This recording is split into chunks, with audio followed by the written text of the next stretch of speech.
teman-teman semuanya, perkenalkan kami dari kelompok 1 dengan perampotakan. Saya Alia Savitri dengan NIM 1233310. Saya Salina Pita dengan NIM 12333. Saya Rizka Darmawati dengan NIM 12333. Saya Fernanda dengan NIM 12333. Saya akan menjelaskan terkait dua pembahasan. Yang pertama itu adalah pengertian perbandingan pendidikan. Perbandingan dapat diartikan sebagai menganalisa dua hal atau lebih untuk mencari persamaan ataupun perbedaan.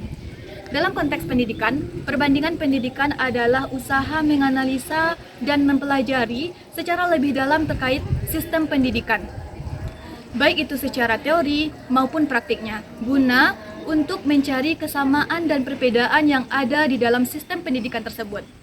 Menurut Robert F. Arnold, perbandingan pendidikan itu mengkaji bagaimana negara-negara berusaha untuk memperluas, meningkatkan, dan melakukan upaya demokratisasi terhadap sistem pendidikan mereka.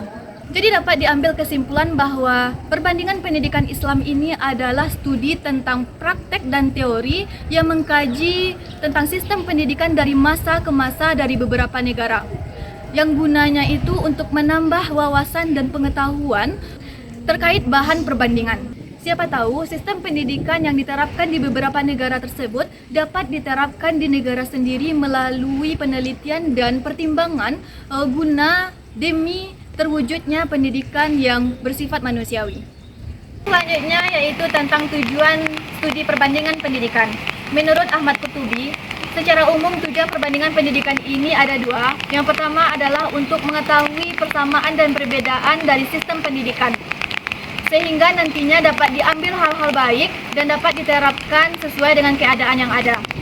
Yang kedua adalah untuk menghargai atau untuk memberikan pengertian dan penghargaan kepada negara lain dan dapat meningkatkan kerjasama antar negara dalam sistem pendidikan. Selanjutnya itu menurut Isaac Leon Kandel, perbandingan pendidikan itu dibagi menjadi 3 tingkatan. Yang pertama itu ada tujuan deskriptif. Tujuan deskriptif ini adalah menggambarkan dan menjelaskan terkait sistem pendidikan dan perkembangan pendidikan yang ada di suatu negara. Yang kedua itu adalah tujuan historis fungsional. Itu gunanya untuk mengkaji data dan mengkaji sistem pendidikan yang ada. Dan yang terakhir itu tujuan melioristik, digunakan untuk mengkaji atau memperbaiki sistem pendidikan dengan adanya solusi dan evaluasi terkait sistem pendidikan yang ada sebelumnya.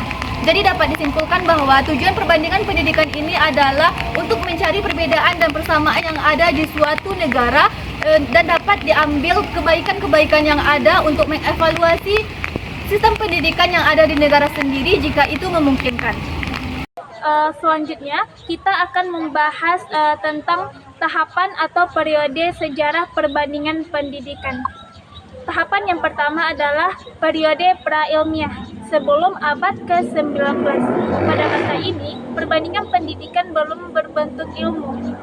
Orang-orang seperti para filsuf hanya mencatat perbedaan pendidikan antar negara secara sederhana, tanpa analisis yang mendalam. Tahapan yang kedua adalah periode perintis di awal abad ke-19. Disinilah muncul tokoh bernama Marc Antoine Julian de Paris yang pertama kali mengusulkan agar pendidikan antar negara dikaji secara sistematis. Beliau inilah dikenal sebagai bapak perbandingan pendidikan. Tahapan yang ketiga adalah periode faktor dan kekuatan di awal abad ke-20.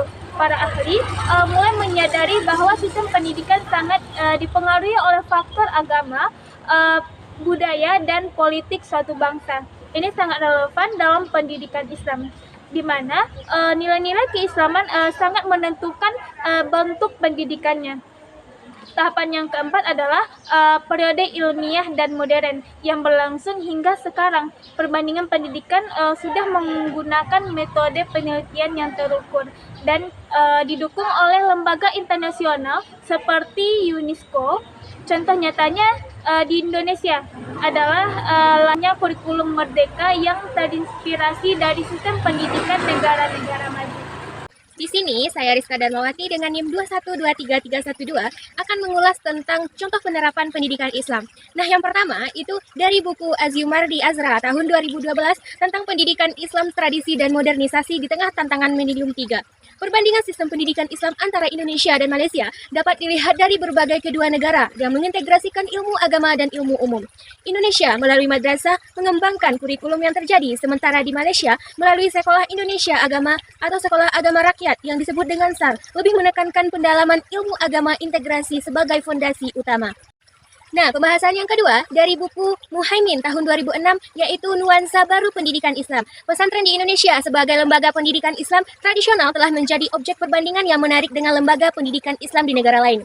Metode sorongan dan bondongan yang digunakan pesantren memiliki kemiripan dengan metode Halaqah Al-Azhar di Mesir, namun berbeda dalam hal integrasi kurikulum modern. Buku Abu Dinata tahun 2012 tentang Kapital Selekta Pendidikan Islam. Nah, di sini transformasi IAIN menjadi UIN di Indonesia merupakan contoh nyata penerapan studi perbandingan pendidikan Islam, di mana Indonesia mengambil pembelajaran dari model universitas terpadu Islam lainnya seperti International Islamic University di Malaysia yang menghasilkan mengintegrasikan ilmu agama dan ilmu umum dalam satu institusi. Selanjutnya adalah tentang sejarah munculnya perbandingan pendidikan Islam ini. Nah, dari karya Marc Antoine Julien de Paris pada tahun 1817, itu dijelaskan bahwa Julien adalah orang pertama secara ilmiah yang meletakkan dasar ilmu perbandingan pendidikan sehingga ia dikenal sebagai Bapak Perbandingan Pendidikan.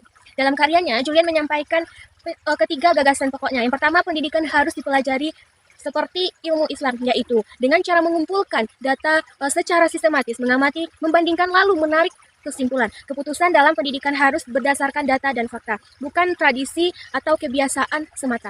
Merancang kuesioner berisi 34 pertanyaan yang mencakup kurikulum, metode, mengajar, dan kualifikasi guru, sistem ujian, dan pembiayaan pendidikan yang ingin disebarkan ke seluruh negara Eropa agar hasilnya bisa dibandingkan secara objektif. Nah, yang ketiga, Julien ini mengusulkan pembentukan sejarah lembaga pendidikan internasional yang bertugas mengkoordinasi pertukaran data dan menerbitkan jurnal pendidikan, serta ia ingin memfasilitasi pertukaran perguruan pembelajaran antar negara. Gagasan baru yang terwujud lebih dari 100 tahun kemudian dengan berdiri UNESCO pada tahun 1945. Baiklah, di sini saya akan menyampaikan materi terkait mengapa ilmu perbandingan pendidikan itu penting dalam konteks pendidikan modern. Karena pada dasarnya tidak ada sistem pendidikan yang sempurna, setiap negara itu pasti punya kelebihan dan kekurangannya masing-masing. Nah, dengan mempelajari dan membandingkan sistem pendidikan antar negara ini, kita jadi punya gambaran yang sangat luas tentang apa yang sebenarnya yang dibutuhkan dalam dunia pendidikan modern ini. Kita juga bisa melihat mana pendekatan yang terbukti berhasil, lalu kita mengadaptasikannya sesuai dengan konteks dan kebutuhan kita sendiri. Jadi, ilmu ini bukan sekedar membanding-bandingkan, tapi lebih kepada upaya untuk terus memperbaiki dan meningkatkan kualitas pendidikan secara lebih terarah dan berbasis pengalaman nyata. Selanjutnya, saya akan menyampaikan materi terkait dengan sejarah pendidikan Islam di Indonesia melalui 3 era, yaitu yang pertama era pramodern. Nah, pendidikan Islam masuk ke Nusantara itu pada abad ke-7 hingga abad ke-13 melalui para pedagang Arab, Gujarat, dan Persia. Prosesnya berlangsung secara sederhana melalui masjid, surau, dan rumah ulama, hingga kemudian berkembang menjadi pesantren sebagai lembaga pendidikan Islam yang lebih terorganisir. Nah, yang kedua yaitu era modern. Nah, ketika Belanda memperkenalkan sistem pendidikan Barat, tokoh-tokoh seperti Kiai Haji Ahmad Dahlan dan Kiai Haji Hashim Asy'ari, beliau mulai memadukan antara ilmu agama dengan ilmu umum. Nah, setelah merdeka, lahirlah Kementerian Agama Republik Indonesia yang kemudian melahirkan lembaga formal seperti Madrasah Ibtidaiyah, Madrasah Sanawiyah, dan Madrasah Aliyah. Nah, yang ketiga yaitu era pasca modern. Nah, pendidikan Islam terus bertransformasi dengan mengintegrasikan teknologi dan pendekatan multidisiplin yang ditandai dengan berkembangnya IAIN dan UIN sebagai pusat kajian Islam modern yang menjawab tantangan zaman pada saat sekarang ini. Kita masuk kepada bagian bagaimana sistem pendidikan Islam berkembang di Indonesia saat ini. Nah, pada awalnya lembaga pendidikan yang ada di Indonesia itu adalah pesantren. Nah, pesantren ini sistem pendidikannya tradisional, di mana santri akan mencari kiai dan mereka hidup bersama. Kiai ini yang akan mengajarkan mereka ilmu-ilmu agama. Nah, setelah berkembangnya zaman, maka kebutuhan itu juga berkembang. maka muncullah madrasah. Madrasah ini adalah integrasi dari ilmu agama dan juga ilmu umum. Nah, di madrasah ini sudah tersusun dan terstruktur, di mana adanya guru, kelas, dan juga mata pelajaran yang telah terstruktur. Nah, di sisi lain juga Undang-Undang Nomor 20 Tahun 2003 telah mensahkan dan juga ijazah dari pesantren dan juga madrasah ini setara dengan ijazah siswa yang belajar di negeri. Nah, ini merupakan perkembangan yang memicu adanya sekolah Islam terpadu. Nah, kita lihat di kota-kota besar itu sudah banyak adanya sekolah Islam terpadu.